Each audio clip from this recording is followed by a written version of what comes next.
자, 앞서 이야기한 것과 마찬가지로 개발 행위에 대해서 앞에 대상을 했죠. 이제 개발 행위 허가에 대한 관점에서 기준을 갖다 나가도록 하겠습니다. 그래서 그 내용을 앞에 했던 내용을 잠깐 정리를 갖다 해보면 이런 내용으로 될 수 있지 않습니까? 자, 한번 봅시다.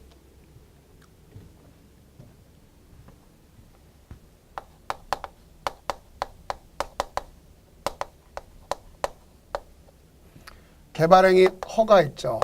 그럼 방금 배웠던 허가 대상 있지 않습니까? 우리가 허가 대상을 원칙적으로 5개를 보였었죠. 근데 5개인데 우리끼리 공부할 때 3, 2 그래서 위에 거는 공사를 수반 여부. 그래서 공사 수반 여부. 여부를 기점해서 나눌 수 있어요. 공사를 수반했으면 준공검사 받고 공사를 수반하지 않으면 준공을 받지 않는다 이렇게 생각하시면 됩니다. 자, 그럼 이렇게 돼서 허가가 있고, 그럼 허가에 대해서 이걸 갖다 이제 신청해야 되겠죠. 그러니까 요식행위입니다. 그렇기 때문에 신청서에다가 계획서를 첨부해야 돼. 요식행위이기 때문에. 그럼 이렇게 해서 신청을 하지 않습니까? 그러면 여기에 허가권자가 있겠죠. 허가권자가 있으면 이 사람이 바로 누구냐? 특, 광, 자, 시, 장, 군, 수가 있어요.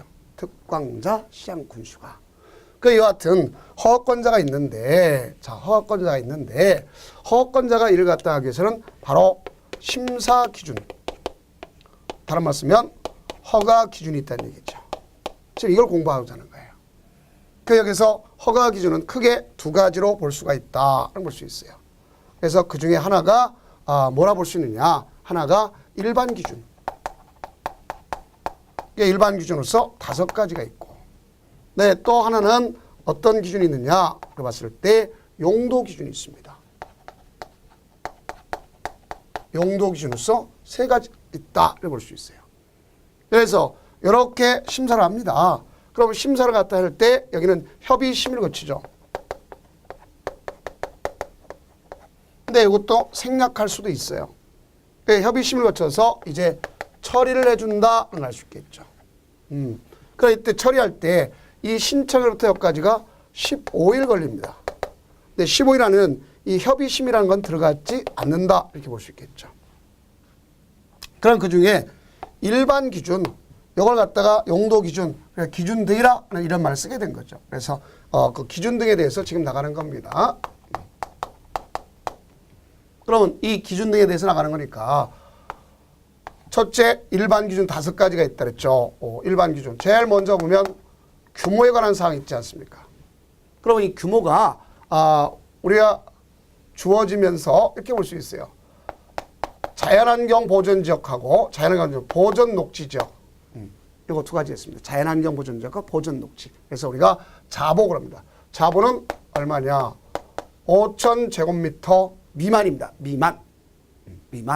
그래서 5,000제곱미터 미만으로 돼 있다. 볼 수 있어요. 미만. 그 다음에 공업지역, 관리지역, 농림지역 나왔습니다. 공관농. 이거는 3만 제곱미터 미만으로 돼 있어요. 3만 제곱미터 미만. 공관농이 3만 제곱미터 미만. 그럼 이 같은 3만 제곱미터 미만으로 돼 있다. 그래서 아시면 되겠고, 그 다음에 뭐가 있다 보시면 여기에 그 밖에 거. 그 밖에 거는 다 얼마라면 1만 제곱미터 미만으로 돼 있다. 이렇게 볼 수 있습니다. 얼마? 1만 제곱미터 미만으로 돼 있다. 이걸 아시면 되는 거예요. 그러면 이와 같은 이 규모가 있는 것에 대해서 이 규모를 미만이니까 넘을 수는 없어요. 그럼 만약에 걸쳤더라도 여기 중에 최고 큰 놈을 넘어서는 안 되는 겁니다. 이렇게 됩니다. 그럼 규모가 있겠고, 2번째는 이제 뭐냐? 도시군 관리 계획.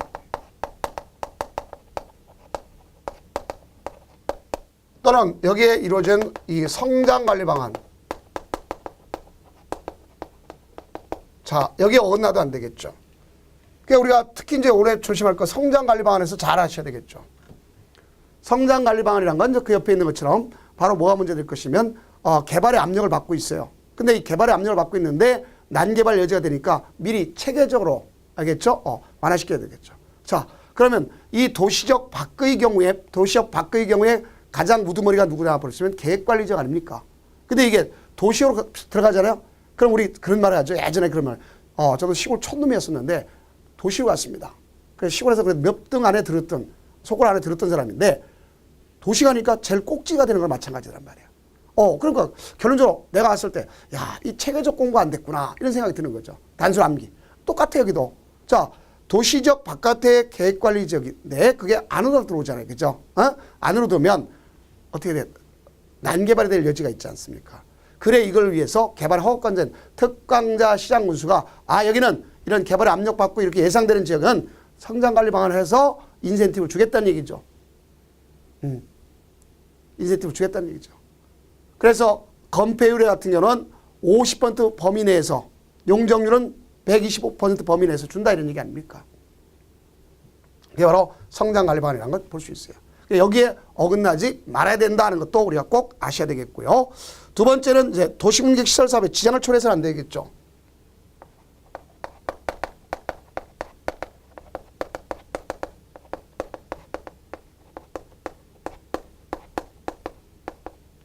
지장을 초래해서는 안 된다.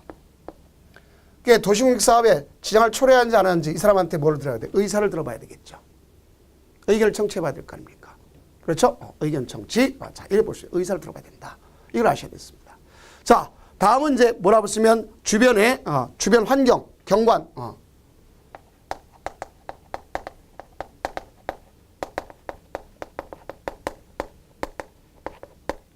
주변 환경과 경관을 조화를 이룩돼 있습니다. 그래서 이와 같이 주변 환경과 경관을 조화를 이룩돼 있다. 이런 것도 여러분들이 꼭 이해를 해 두시면 되겠습니다. 그 다음에 기반시설이 여기 보면 가장 중요한 것이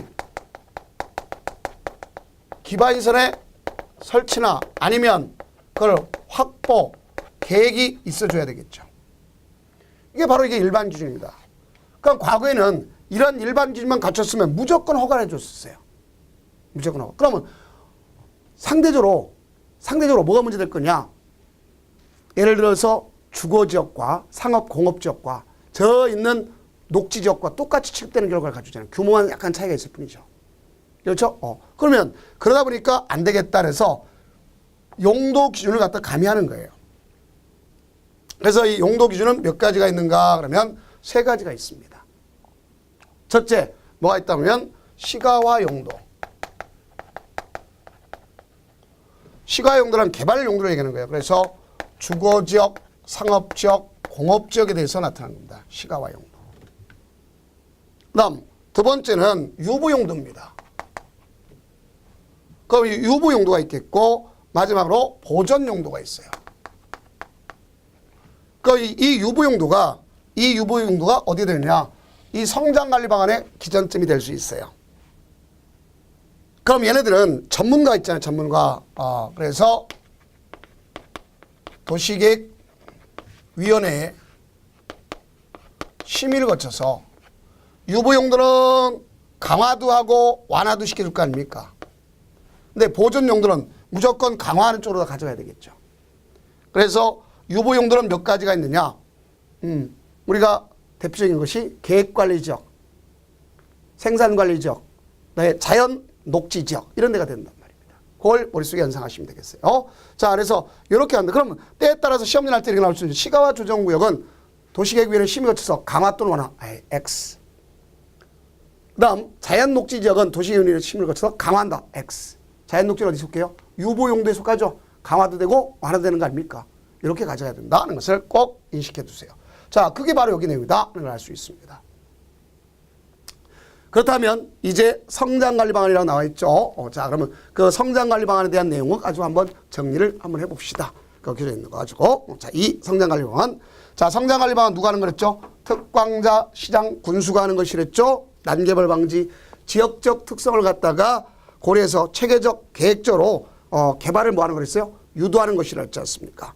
그래서 이렇게 해서 발생 가능성을 높이는 개발의 발생 가능성이 높은 지역을 대상으로 해서 기반시설의 설치 변경, 건축물의 용도 등을 갖다가 미리 수립한단 말이에요. 그 관리 방안이라는 거, 방안. 미리 안을 수립하는 관리 방안 이렇게 됩니다.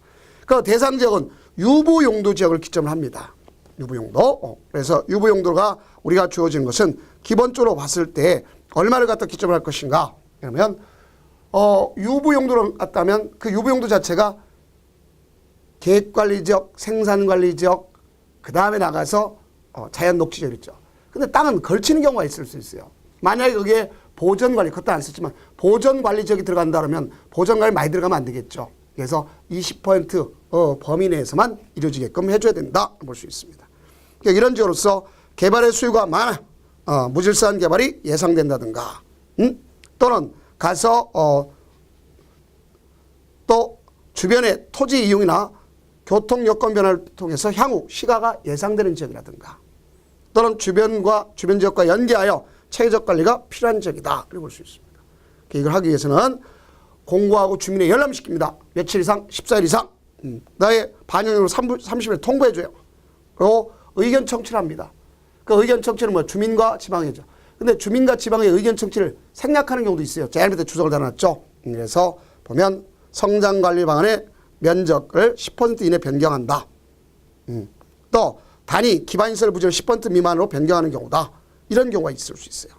또는 비탈면의 시설 부지에 불가피한 변경을 가져온다든가 또 건축물의 배치 형태 색채 높이의 변경을 가져온다든가 기타 조례 과정을 경미한 경우는 생략될 수 있다는 것을 아시면 되겠죠.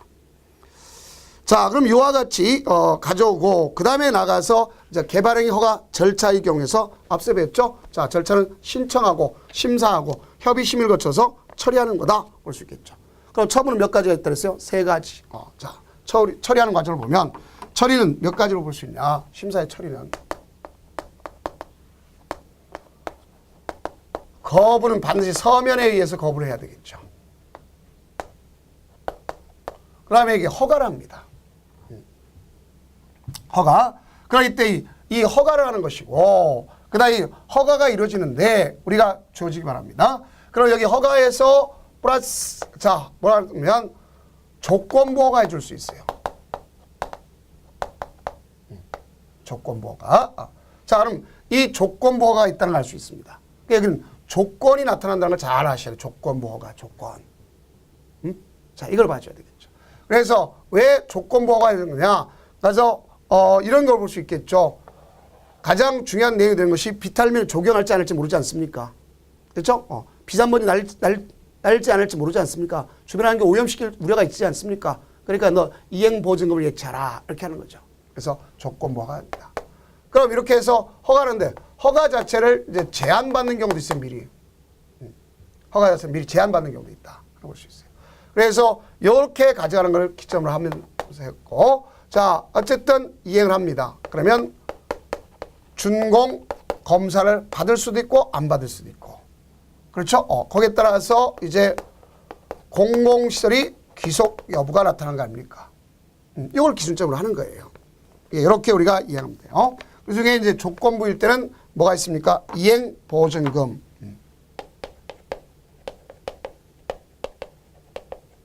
공사비의 20% 범위 내에서 주어진데 자 우리가 정확히 본다면 국가, 지단체 또 공공기관, 조례 가져가는 기관 이들은 낸다 안 낸다? 안 낸다 볼 수 있어요. 그래서 그걸 앞에 걸 이니셜을 땄을 때 비굴 발차기 이렇게 하면 되죠. 비굴 발차기 비탈면에 적용을 하겠다. 그래서 비굴 발차기 이렇게 해주면 되겠습니다. 자, 그 내용이 여기다 볼 수 있어요.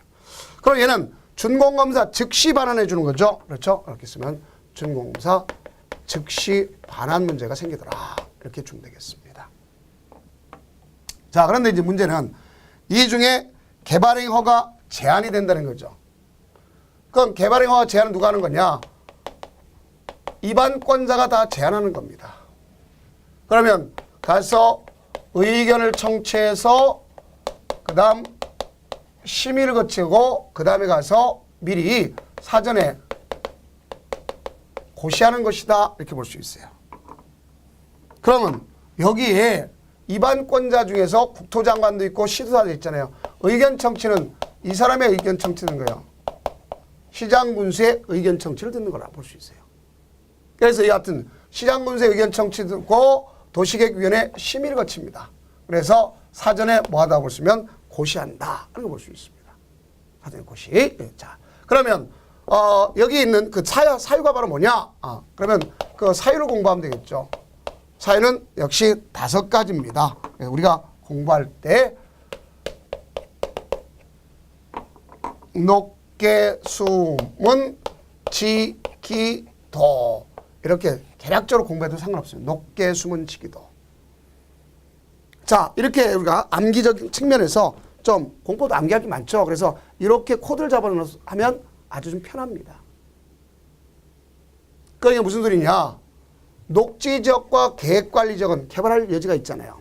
근데 거기에 조수류가 있다, 수목이 있다, 우량 농지가 있다. 그럼 개발을 일단은 어떻게 제한해야 되겠죠. 이게 바로 여기 내용이란 말이에요. 개발을 제한해야 되겠다는 걸 볼 수 있겠죠. 그 다음 여기 보면 문화재, 소위 우리가 봤을 때 개발을 인해서 주변 환경, 경관, 미관, 문화재 등에 크게 손상되거나 오염될 우려가 있다. 어떻게 제한해놔야죠. 그 다음 여기 지라는 것은 지구단위 계획구역이 됐다는 얘기죠. 그럼 구역이 됐으면 아직까지 계획이 수립됐어요? 안 됐어요? 아직 안 됐잖아요. 그럼 할 때까지 좀 참아달라, 더 참아달라 할 수 있겠죠. 이거고. 그 다음 기반시설 부담구역으로 지정된 역시 구역이 됐어요. 그러면 역시 계획은 아직까지 없잖아요. 그럼 계획 수립할 때까지 참을 바에 더 참아달라고 할 수 있어요. 그 다음 여기는 도시군 기본계획이나 도시군 관리계획이 수립 중에 있어요. 수립 중에. 도시군 기본계획이나 도시군 관리 수립 중에 있어요. 그러니까 이렇게 해서 수립 중에 있다, 수립하고 있다. 그러면 계획이 수립될 때까지 어떻게 되는가 알 수 있어요? 더 많이 규정을 해줘야 되겠죠. 그렇죠? 자, 그러면 여기에 이렇게 가져가는데, 자, 여러분들 여기 보면 수립하고 있다. 그럼 할 때까지 더 참아달라 할 수 있겠죠.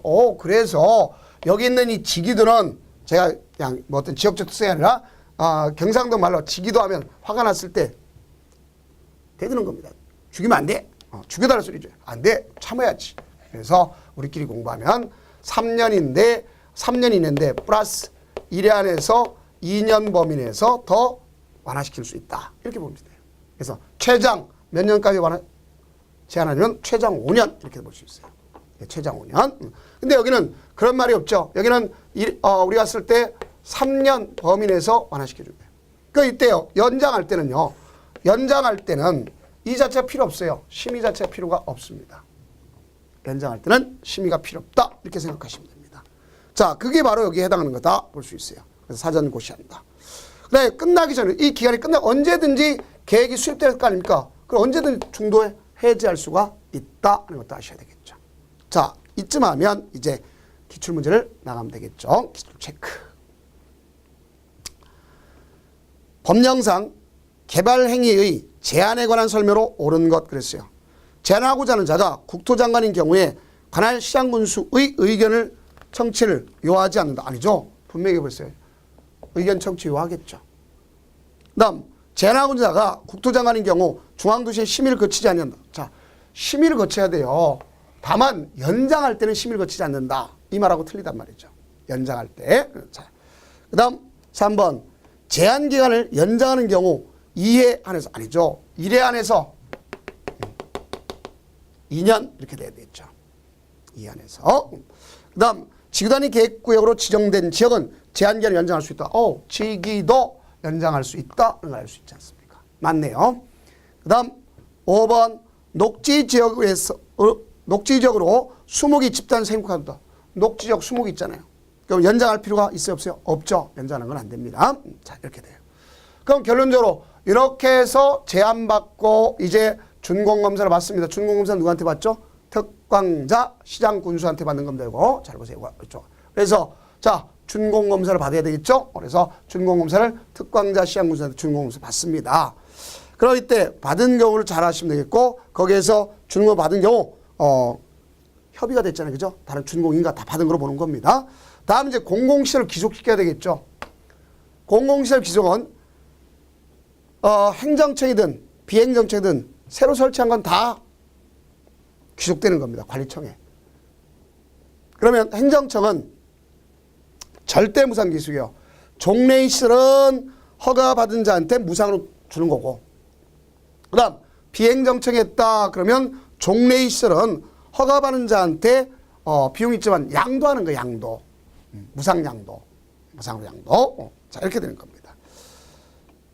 그런 것을 아시면 되겠죠. 그래서 공공시설 설치 비용에 상당하는 범위에서 개발 허가받은 자한테 무상으로 뭐 할 수 있다? 양도할 수 있다 하는 것을 아시면 되겠습니다.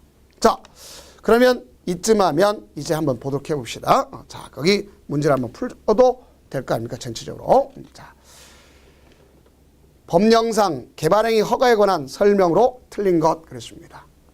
개발행위 허가를 받은 사업 면적을 5% 범위 안에서 확대, 축소하는 경우에는 변경 허가를 받지 않아도 된다. 제가 뭐랬어요? 이거는요. 축소죠. 확대는 허가받아야 된다 그랬죠. 꼭 아셔야 됩니다. 자, 분명히 틀렸죠. 그 다음 2번 허가권자가 개발행위 허가를 하면서 환경오염 방지 등의 조치를 할 것을 조건으로 붙이려는 때에는 미리 개발행위 허가를 신청한 자의 의견을 드린다. 맞죠? 개발 허가 신청한 자의 의견을 미리 듣도록 되어 있습니다. 맞습니다. 그 다음 3번 개발행위 허가의 신청 내용이 성장관리반 내용에 어긋난 경우 허가해주면 안 되겠죠. 일반적 기준이 어긋났잖아요. 해주면 안 되겠죠. 그 다음 4번 자연녹지 지역에서는 도시계획 심의를 거쳐서 자연녹지는 강화도 할 수 있고 완화도 하는 거 아닙니까? 그렇죠? 맞죠. 그 다음 건축물 건축에 대한 개발 허가받은 자가 건축을 완료하고 그 건축물에 대해서 건축법상 사용 승인을 받은 경우에 준공에서 따로 받을 필요가 있다 없다? 없다. 맞죠? 그래서 됩니다. 다음 허가해 줄 때 자 연동제라 했죠. 우리가 가장 큰 문제점은 난개발 방지가 목적입니다.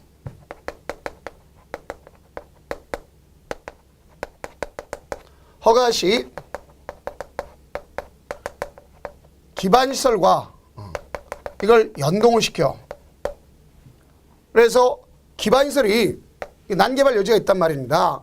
그래서 난개발 방지를 위해서 하는 거죠. 난개발 방지. 허가 시에 기반시설과 연동시키는데 자, 여기 기반시설이 부족하고 예상됐잖아요. 그죠? 그럼 설치할 수 있는지 없는지를 확인하는 거예요.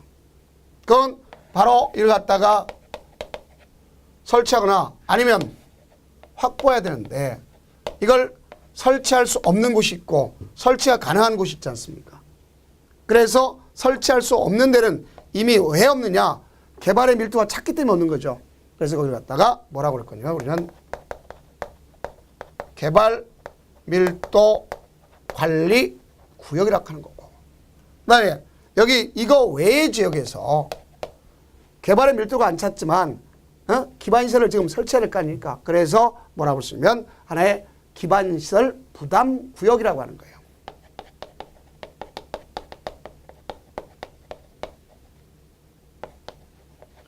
그러니까 이런 건 누가 하냐? 허가시 해주는 허가시. 누가? 허가권자가 누굽니까? 허가권자 자체가 특광자 시장군수죠.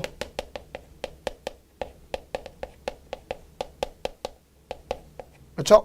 그래서 특광자 시장군수가 해주는 것이다 하는 것을 알 수 있죠. 이걸 연동제라고 해요. 연동제.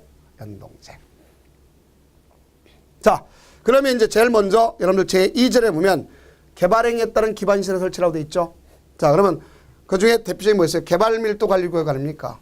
그럼 개발밀도관리구역이라는 것은 개발로 인해서 기반시설이 부족할 게 예상되고 설치가 예상되나 그러면 설치가 곤란한 지역에서 건폐율 용적률을 강화한다 아닙니까? 그럼 지정권자 누구 그랬어요? 특광자 시장군수가 할 수 있다 그랬죠? 지정 머스트. 그 다음 여기 오면 지정지역은 주거지역, 상업지역, 공업지역이죠. 녹지가 아직 안 찼지 않습니까? 그래서 이런 걸 기점으로 하고 지정할 수 있는 것이고. 자, 그 다음 절차는 심의와 지정에서 고시하는 거 아닙니까? 그럼 기준이 있죠. 기준은 누가 정하느냐? 역시 행정계획이기 때문에 국토장관이 정하는 겁니다. 누가 정한다? 국토장관이 정한다. 를 아시면 되겠습니다. 그래서 당해 지역의 도로 서비스 수준이 매우 낮아 차량 통행 현저히 지체가 되는 지역. 그러면서 이 경우에 도로 서비스 수준이 측정에 관해서 도시교통 그 정비 촉진법에서 교통 영향 분석 개선 대책에 예에 따르도록 되어 있습니다. 그다음 도로율을 갖다 봅시다. 도로율은 그 지역이 상업지역, 공업지역, 주거지역, 주상공 아닙니까? 그렇죠? 녹지가 안 된다 그랬잖아요. 그럼 거기에 도로율이 용도지역별 도로율이 20% 이상이 돼야 그래도 속된 표현으로 도로가 충족하다 하는데 20% 이상이 미달됐다. 턱없이 부족하다는 얘기죠. 그 다음 향후 2년 우리가 가장 기반시설하면 도로, 상, 하수도, 학교용지를 얘기합니다. 그래서 수도는 수도라 그러죠. 상수도를 안 합니다. 그냥 하수도는 하수도라 그러죠. 그래서 얘네들이 향후 2년 내에 용량을 초과해버렸단 말이에요. 태번이 부족하다는 얘기죠. 그중에 학교의 학생 수용 능력이 정확히 표현해 줘야 되겠죠. 그래서 향후 2년 내 학생 수용 능력을 기점으로 해서 보니까 20% 이상을 초과했다. 소위 콩나물 교실이 됐다는 얘기 아닙니까? 그럼 이렇게 됐으면 주기적으로 검토하는 거죠. 주기적으로 검토해서 때로는 강화, 때로는 완화시키는 것을 기점으로 한다. 보시면 되겠습니다. 그럼 이렇게 지정하면 이 지역은 관리가 돼야죠. 그럼 관리란 건 건폐율 용적률을 뭐 하는 거다? 강화. 그중에 숫자가 나온다 그러면 용적률을 50% 범위 내에서 강화된다는 걸 아시면 되겠죠. 행위 제한이요. 그럼 이쯤 하면 이제 기출 체크를 보면 되겠죠. 자, 보니까 법령상 개발밀도관리구역에 관한 설명 중 옳은 것은 그랬네요. 개발밀도관리구역 안에서는 해당 용도 지역에 정되는 용적률의 최대한도 50% 범위 안에서 강화. 오케이. 맞죠? 50%. 자, 나 2번. 개발밀도관리구역에 대하여는 기반시설의 변화가 있는 경우 즉시 검토하여 구역 아니죠. 주기적 검토죠. 주기적으로 검토하도록 되어 있어요. 즉시 검토가 아닙니다. 주기적 검토한다. 라는 것을 아셔야 되겠죠. 그 다음 3번 개발밀도관리구역 명칭 변경에 대해서는 지방도시의 심의를 요하지 않는다. 어쨌든 자 새롭게 변경해도 새로운 행위입니다.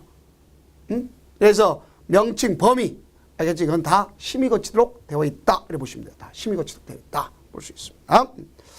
다음 그 4번에 보면 공업지역의 개발 행위로 인하여 기반시설의 수용 능력이 부족할 것으로 예상되는 지역 중 기반 설치가 곤란한 지역은 당연히 개발밀도관리구 지정할 수 있는 거죠. 없는 게 아니라 할 수 있다 그래야 되겠죠.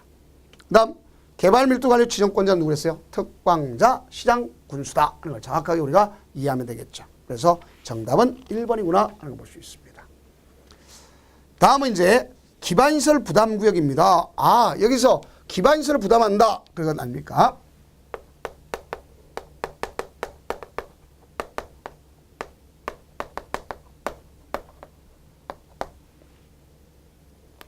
여기 보면 이 기반시설 부담구역 그랬는데 자 우리가 이해할 것은 기반시설 부담 돈 내야 될 거 아닙니까?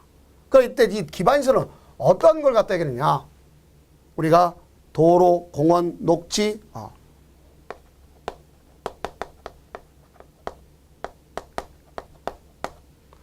가장 중요한 것 중에 여러분 조심할 게 이게 여러 차례 나왔죠. 학교는 여기는 고등교육법에 따른 고등교육에 따른 제2조에 따른 학교.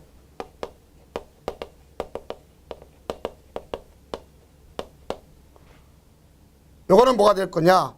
바로 제외가 됩니다. 그래서 이게 바로 뭐냐? 우리가 대학과 관련된 거죠. 그렇죠? 그래서 이 대학의 종류가 여러 가지 있습니다. 자, 그래서 그 대학과 관련되어 있는 내용은 제외한다. 이런 얘기입니다. 고등교육법 제2조에 따른. 수도, 하수도, 폐기물 이런 걸 볼 수 있겠죠. 그럼 여기에 지정권자는 역시 누구다 그랬어요? 특광자, 시장, 군수가 하는 것이다. 자, 이쪽 다시 한번 가봐요. 자, 난개발 방지를 위해서 허가시 누가? 특광자, 시장, 허가하는 거 아닙니까? 기반시설과 연동하는데 부족한 예산 설치가 확보할 수 있으면 기반시설 부담구역, 할 수 없으면 개발밀도관리구역이라는 거 아닙니까? 그러면 여기 중에서 의무적 대상 지역이 있다는 볼 수 있겠죠.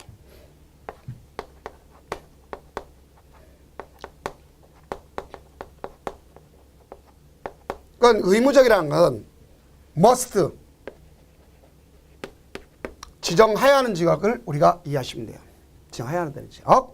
자, 그래서 보면 이 법 또는 다른 법령의 제정 개정으로 인하여 행위 제한이 완화나 해제된 지역이란 말입니다. 또 두 번째, 이 법 또는 다른 법령에 따라 지정된 용도 지역 등이 변경되거나 해제된 지역으로 행위 제한을 완화하는 지역입니다. 그 다음 특광자 시장 군수가 필요하다고 인정하는 지역이 있습니다. 그 인정한 지역은 어떤 거냐? 전년도에 비해서 전전년도 건축의 허가 건수가 있잖아요. 개발의 허가 건수가 있잖아요. 그렇죠? 그래서 개발의 허가 건수가 20% 이상 증가했다. 그럼 개발이 많이 늘어났다는 얘기죠. 그럼 기반시설이 부족하다는 얘기는 당연히 나올 수 있겠죠. 그 다음 전년도의 인구 증가율을 비교해서 전년도 비교에 대해서 보니까 인구 증가율이 20% 이상 증가됐다. 그럼 당연히 지금 개발이 일어나는데 기반시설이 부족하다는 걸 느낄 수 있지 않습니까? 자, 이런 걸 얘기하는 거예요. 그럼 임의적 대상 지역은 특광자 시장군수가 계획적 관리가 필요하다고 인정하는 지역, 필요하다고 인정하는 지역 이런 데는 지정할 수 있다 이런 얘기입니다. 그럼 이때 절차는요. 지정하기 위해서는 여기는 이게 들어가야 돼요.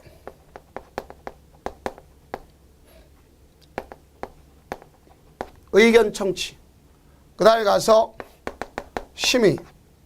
그리고 지정하고 고시합니다. 그 이때 이 의견 청취는 누구의 의견 청취냐? 이게 중요한 거죠. 주민. 왜? 돈 낼 사람이 주민입니다.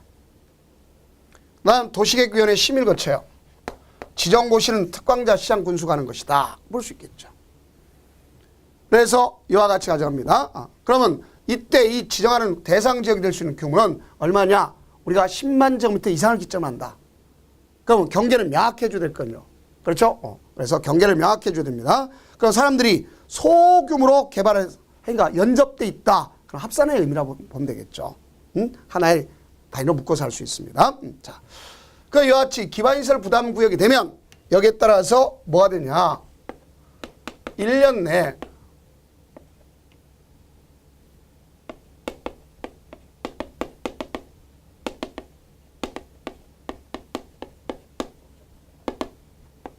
이걸 수립해야 돼. 구역이 됐다. 그러면 기반시설 설치 계획을 기반시설 설치 계획 이 자체를 갖다가 수립하도록 되어 있습니다. 이게 중요한 내용이란 말이에요. 그래서 이와 같이 수립을 하도록 되어 1년 내. 그러면 1년 내 수립하지 않는다. 그럼 이건 필요가 없게 되는 거죠. 효력을 다음 날 효력을 잃게 되는 겁니다. 그래서 이와 같이 그럼 수립이 의지된 건 어떤 거냐? 지구단위 계획이잖아요. 지구단위 계획하면 지구단위 계획에 이미 기반시설의 배치 규모 들어가 있습니다. 알겠죠? 그래서 지구단위 계획이 됐다면 기반시설 설치 계획 수립하지 않아도 되는 거죠. 이렇게 돼요. 그럼 이쯤 하면 한번 문제를 풀 수가 있겠네요. 자, 우선 제일 먼저 보니까 법령상 기반시설 부담구역 등에 관한 설명으로 옳은 것 그랬습니다. 1번 기반시설 부담구역 개발밀도 관리구역 중첩할 지역은 아니죠. 외의지역 그랬죠. 외의지역 그럼 중첩할 수가 없다는 얘기겠죠. 고등교육부에 따른 대학은 기반시설 부담구역 설치가 필요한 기반시설이 아니죠. 여기 보세요. 대학은 제외라고 분명히 했죠. 들어가지 않는다. 다음 3번 기반시설 설치 비용은 현금을 납부를 원칙으로 하되 부과대상 토지 및 이와 비슷한 토지로 하는 납부를 인정할 수 있다. 오, 소위 뭐라고 해서 이걸 갖다 물납이라는 물납 인정할 수 있어요. 물납 가능한 거죠. 그 다음 4번 기반시설 부담구역으로 지정된 지역에 대해서 개발행 허가를 제한했다가 자 개발행 허가 이거 봐요. 기반시설 부담구역으로 지정될 때 개발행 허가를 갖다 제한하겠다. 그러면 3년 플러스 1이라서 2년 연장할 수 있겠죠. 그래서 연장하는. 그 연장할 때 시민은 뭐 한다 그랬어요? 연장할 때 시민은 뭐 한다? 생략한다 그랬지 않습니까? 틀렸죠? 그 다음 5번 기반시설 부담구역의 지정고시로부터 몇 년? 1년 내 기반시설 설치 계획을 수립하도록 되어 있죠. 안 하면 1년인 경우는 다음날 해제가 된다. 그래줘야 되겠죠. 자, 이겁니다. 그래서 옳은 것은 3번이구나 알 수 있어요. 그럼 이쯤 하면 이제 기반시설 설치 비용을 돈을 내야 되겠죠. 비용 부담. 왜? 부담구형 돈 내라 소리야. 돈. 경제 의무를 부과시키는 걸 부담이라 한다. 그런 걸 알 수 있습니다. 자, 그러면 우리가 일반적으로 기반시설 설치 비용이라는데, 자, 여기는 뭐가 있냐? 단독주택 숙박시설로서 대통령령으로 정한 시설을 200제곱미터를 초과하는 신축과 증축행위. 신축 증축입니다. 그러면 여기서 가장 중요한 것은 신축 증축행위에 대해서 돈을 부과시키는데, 다만 기존 건축물을 철거하고 신축하는 경우 기존 건축물의 연면적을 초과한 초과한 행위만 부과시키는 겁니다. 그럼 납부 의무자가 있죠. 200제곱미터를 초과하는 건물을 신축 증축행위자 되겠죠. 그다음 건축물을 위탁이나 도급했단 말이야. 그럼 수탁자가 내는 게 아니라 위탁한 사람, 도급한 사람, 도급시킨 사람이 내는 거죠. 도급을 한 자. 타인의 소유에 임차해서 건축해서, 그럼 이 사람은 건물 지는 사람이 해야 되겠죠. 타인 토지 땅 주인이 내는 게 아니라 건물 지는 사람. 이렇게 되는 거죠. 그다음 건축 행위를 완료하기 전에 건축주의 지위 이거 갖다가 넘겨줬어. 그럼 누가 해야 될까? 여기는 승계한 자가 내는 거죠. 그러면 여기서 가장 중요한 건 그겁니다. 기반시설 설치 비용을, 기반시설 설치하는데 필요한 기반시설 표준 시설 비용과 용지 비용을 합산해. 그래서 그걸 갖다가 건축하고자 연면적으로 곱합니다. 거기서 총 비용에서 국가 지방자치가 들어가는 걸 뺍니다. 그럼 순수 민간이 부담하는 비율 있잖아요. 그걸 곱해줘요. 알겠죠? 그럼 여러분들 그게 바로 뭐가 될 거냐? 산정이 되는 거죠. 그럼 이때 민간개발 사업 부담률은 20%가 기준점이 됩니다. 다만 플러스 마이너스 할 수 있어요. 몇 퍼센트에서? 25%에서. 이렇게 될 수 있습니다. 그럼 이때 기반시설 표준 시설 비용은 국토장관이 매년 1월 1일 기준점으로 해서 6월 10일 날 고시하도록 되어 있습니다. 그다음 거기다가 용지 환지 개수가 있어요. 용지 환지 개수는 대개 얼마나 볼 수 있느냐? 0.4 범위 내에서 이루어지도록 되어 있습니다. 그다음 용지 환지 개수는 따로 이제 유발 개수를 따로 공부하면 되겠죠. 자, 그래서 이 내용 가지고 볼 수 있겠고, 그렇다면 기반시설 표준 시설 비용을 1제곱미터당 만약에 7만 원이다. 그러면 이렇게 표준 시설 비용 이걸 갖다 정해주는 경우도 있습니다. 이런 것도 우리가 아셔야 되겠죠.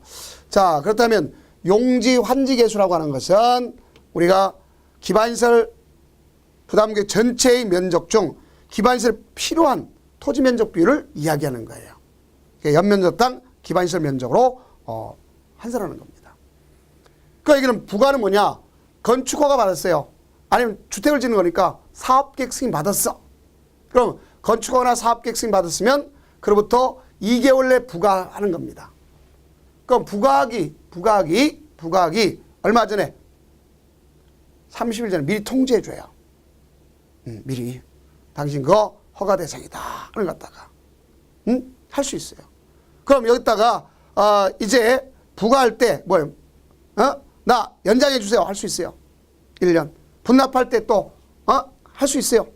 자, 또 하나 뭐가 있다 보시면 이 자체에서 보면 물납이 인정할 수 있어요. 그럼 물납은 납부하기 20일 전에 신청하도록 되어 있어요. 납부하지 않더라. 그러면 체납 처분하는 겁니다. 무슨 처분한다? 체납 처분한다. 이렇게 보시면 돼요. 그 이 중에 가장 중요한 것이 바로 뭐냐? 용지 환지 개수다. 볼 수 있겠죠.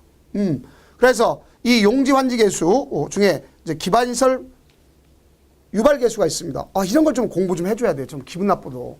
자, 한 번쯤 나올 수 있습니다. 그래서 우리는 이런 거를 그냥 재치껏 공부하자고요. 어떤 제가 특정 프로그램을 얘기하는 게 아니라 뭐 방송에 위락시설이 있습니다.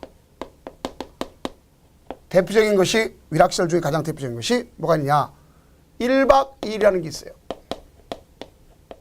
특정 프로그램을 설명하는 게 아닙니다. 자, 그럼 이거는 위락시설입니다. 그게 위락시설을 대표하는 건데, 자, 이게 보면 오락 프로그램이죠. 그러면 위락, 그 사람들 놀러 다닐 때 며칠 놀아요? 2일 놀죠. 2일 논단 말이에요. 2일.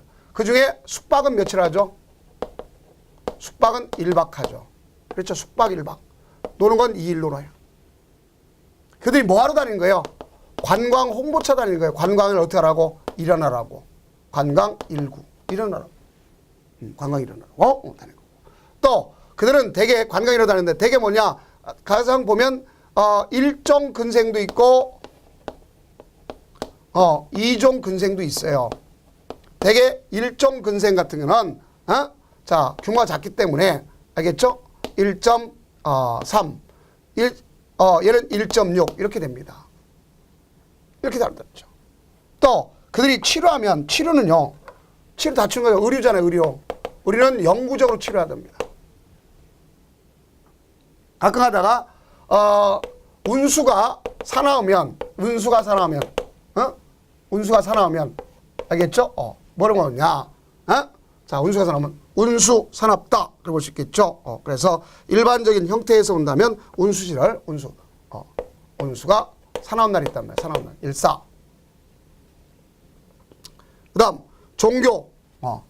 운수가 사나우면 종교에 보면 까나리 안 먹으려고 열심히 기도하죠. 그죠? 일사. 이렇게 되겠죠. 일사. 그 다음에 이제 주택의 경우는 주택과 업무. 주택과 업무를 갖다 봅시다. 자. 업무와 관련됐으면 얘네들은 다 얼마 말씀 0.7이라고 볼 수 있겠죠. 주택도 0.7, 업무도 0.7, 수련도 0.7. 자, 이렇게 돼. 모든 게 대부분 0.7이다 볼 수 있습니다. 그 다음에 이제 참고가 0.5가 되는 것을 알 수 있습니다. 참고만 0.5.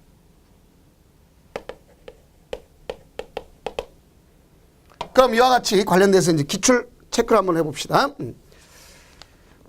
건축물별 기반시설 유발 개수가 다음 중 가장 높은 것 그랬습니다. 일종근생 1.3이죠. 공동주택 0.7이죠. 의료시설 0.9죠. 그렇죠? 업무시설 0.7이죠. 숙박시설 1박. 그렇죠? 그러니까 뭐가 크다고 볼 수 있어요? 자, 우리가 보면 가장 큰 것은 1.3이 가장 크지 않습니까? 그래서 1번이 크구나 하는 것을 아시면 되겠죠. 자, 그 다음 이제 마지막으로 이제 보칙에 대한 사항을 갖다가 하면서 마치도록 하겠습니다. 보칙에 청문을 하는 경우 있어요. 과거에는 국청을 열면 개도 실토다. 그래서 참 좋았는데 그 중에 토지거래 허가 취소는 이미 없어졌습니다. 삭제됐어요. 그래서 개발행위 허가 취소한다. 도시공객시설사업 시행자, 민간 시행자 지정 취소한다든가 실시계 인가 취소. 이게 있네요. 그 문제도 똑같은 거니까 볼 필요 없습니다. 그다음 타인 토지 출입하면 장애물을 제거할 수 있지 않습니까? 그러니까 이건 출입권자가 입안권자 다 되는 거죠. 그러면 국토장관, 시도지사, 시장군수도 되겠지만 누구도 있다 볼 수 있냐? 도시공객시설사업의 시행자도 있죠. 그래서 기초조사를 위해서 한다든가 집가동향 조사를 위해서 한다든가 사업을 해서 조사 측량 시행한다는 거죠. 출입하려면 출입하기 7일 전까지 알려주면 돼요. 다만 장애물을 제거할 때는 3일 전까지만 알려주면 됩니다. 그럼 장애물을 제거할 때는요. 가서 점유자의 승낙을 얻어야 되는 걸 원칙으로 합니다. 그러면 이때 동의를 하지 않는다 그러면 행정처이면 시장군에서 그 사실을 통보하면 되고 비행정처는 허가받도록 돼 있어요. 허가. 그다음 일출 전 일몰 후에 사생활 보고 문제되죠. 그러면 점유자의 승낙 받고서 들어가야 되겠죠. 점유자 승낙 이거 알 수 있습니다. 그럼 어쨌든 남의 재산을 갖다가 어쨌든 일시 사용하고 피해 주셨잖아요. 손실보상 문제 생기는 거죠. 그래서 행위자가 속한 행정청 또는 사업 시행자한테 줘야 된다 하는 걸 볼 수 있습니다.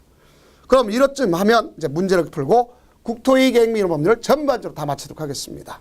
그거 보면 법령상 행정적인 도시공객시설 사업 시행자가 사업 시행과 관련하여 타인 토지 출입하는 경우 등에 대한 설명을 옳지 않은 것. 1번 타인 토지에 출입하려면 출입하려는 날 7일까지 알려주는 거. 당연히 맞죠? 7일 전까지 알려주는 거. 당연히 맞지 않습니까?